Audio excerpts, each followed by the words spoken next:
I hate the power creep in Star Rail.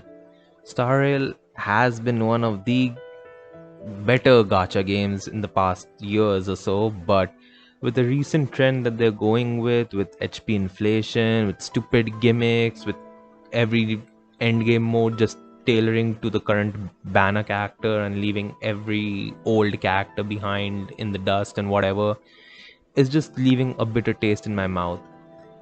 Yesterday, the new Pure Fiction came out, and it is DOT based, obviously, because we're getting an Acheron banner probably by the time that this video is out.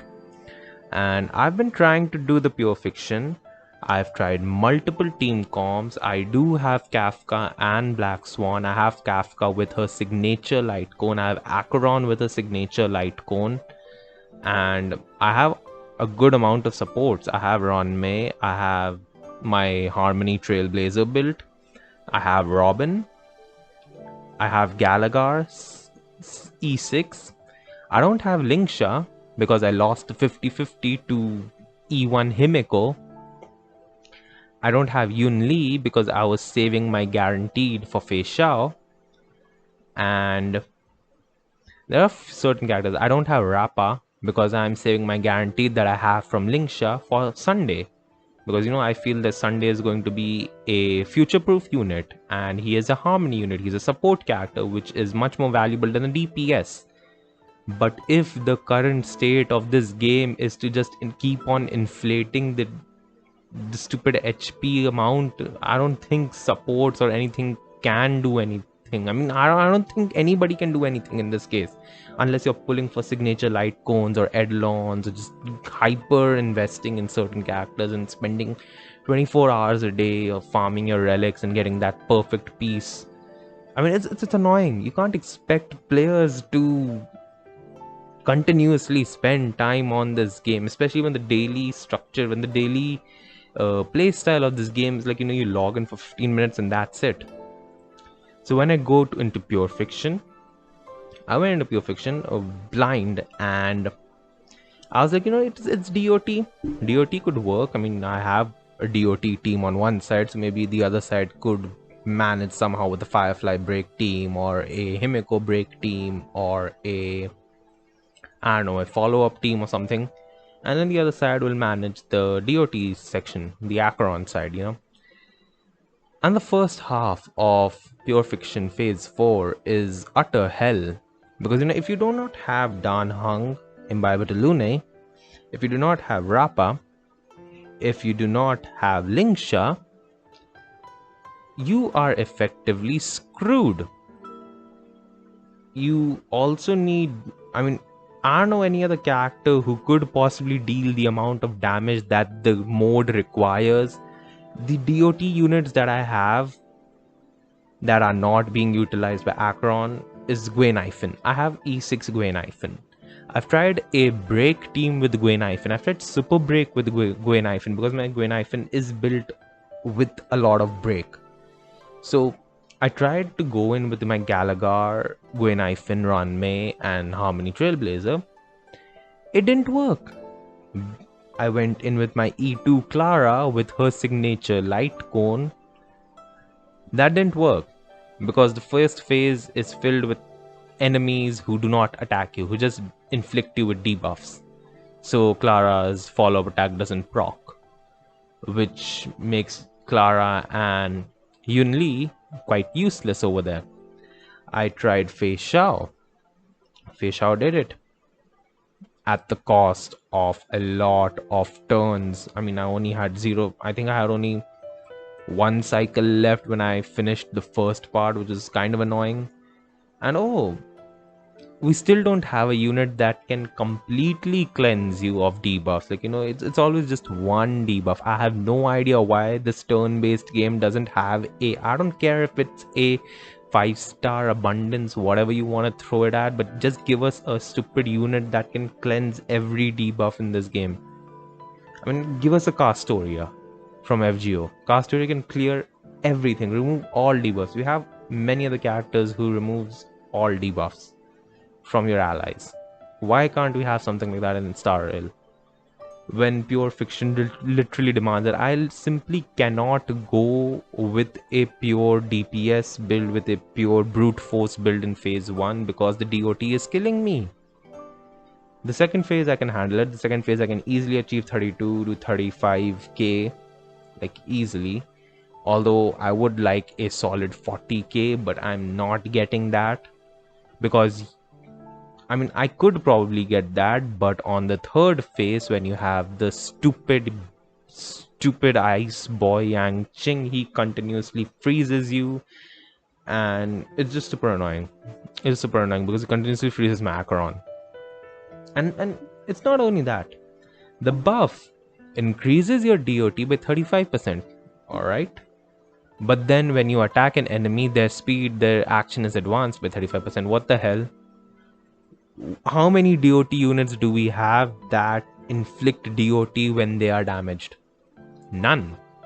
You only can do that when you have a preservation unit wearing the topaz light cone, because you know that gives the opponent burn, which counts as a DOT. That's it. So I don't get why their action is being advanced. Why can't the entire row's action be advanced? Like, you know, why are my allies always being debuffed? Why do I have to manage the speed portion and let the enemies do whatever the hell they want? What kind of turn-based game am I playing? I mean, even FGO in its 9 years isn't that bad. Isn't that horrendous? We have had CQs which were quite annoying, like, you know, the King Hassan CQ, where you absolutely need Skadi or you are dead. We have CQs currently in the ongoing event, in the Morganfest event, where if you do not have certain units, like, you know, the Space Ishtar and the Rider Carmilla one, if you do not have Tai Sui from the welfare, the welfare from the event, like, you know, a few months ago, it is absolutely difficult because you cannot deal that much amount of damage before you get pulverized, before you get wiped out. But okay, in FGO that happens maybe once a year or once in a year and a half, and it's understandable. Okay, that's fine. You have that shit happening in Star Rail every 40 days. I mean, after this, you're gonna have MOC, the memory of chaos is gonna be reset, and then you'll see a massive inflation of HP over there. When we get Sunday and Fugue release, they will have massive HP inflations over there. When we have 3.0, 1.0 units will be non-existent, will be dead. It's kind of like, I don't know what they're doing. I mean, you have gacha games where 1 units are still viable. Look at Genshin Impact. You have Xingqiu and Bennett, still top tier supports.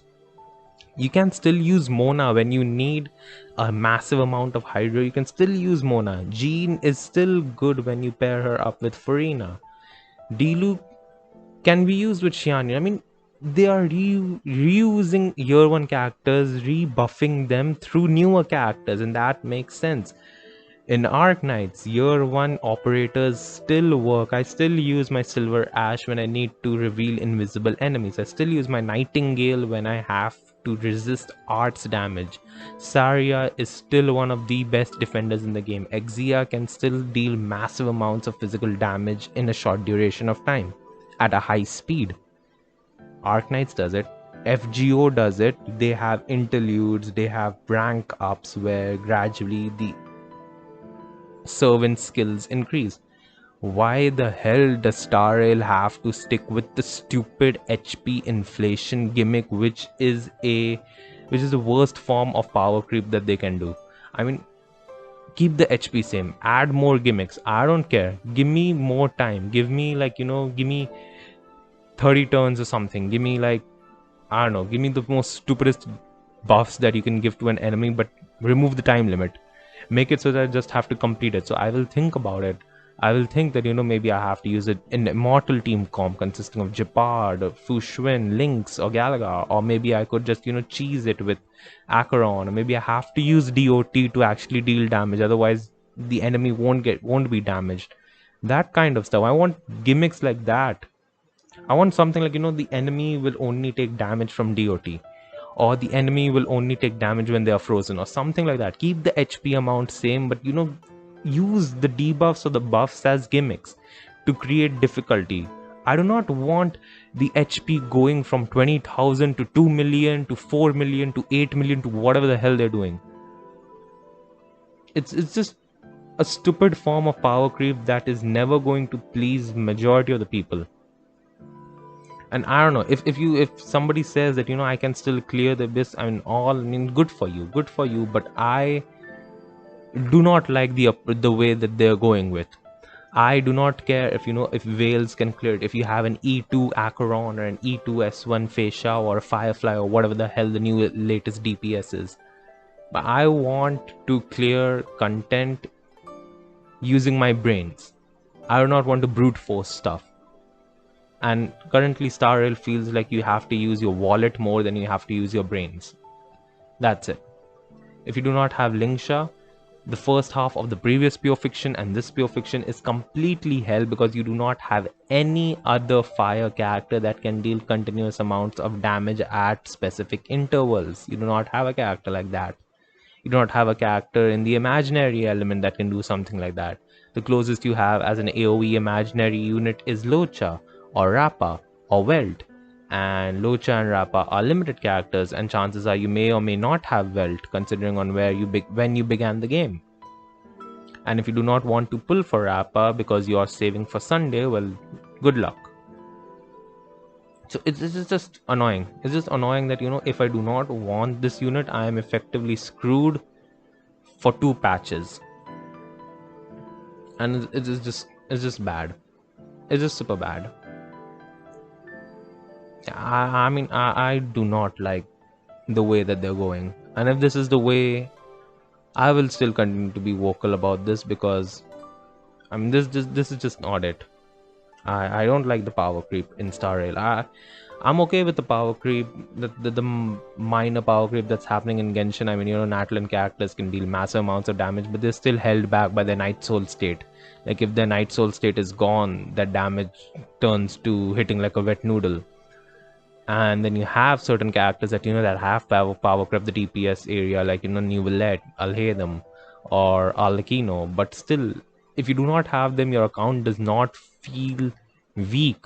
Like if you have a well-developed roster, considering of Nahida, Raiden Shogun, Furina, or Ayaka, Dilu, Kazuha, Xiao, any other character, Hu Tao, you have many DPS characters and they can still clear the content quite easily. Like you just have to think about what elements you want to use.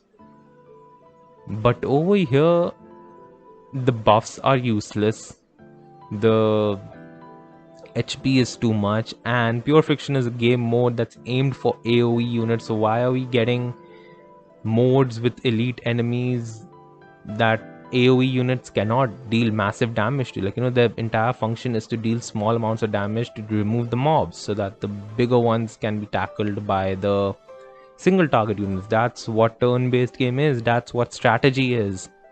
If you're facing a single opponent, you will go with a single target character. You will not use an AoE. But if you're going into a mode which has multiple enemies, you will obviously choose AoE.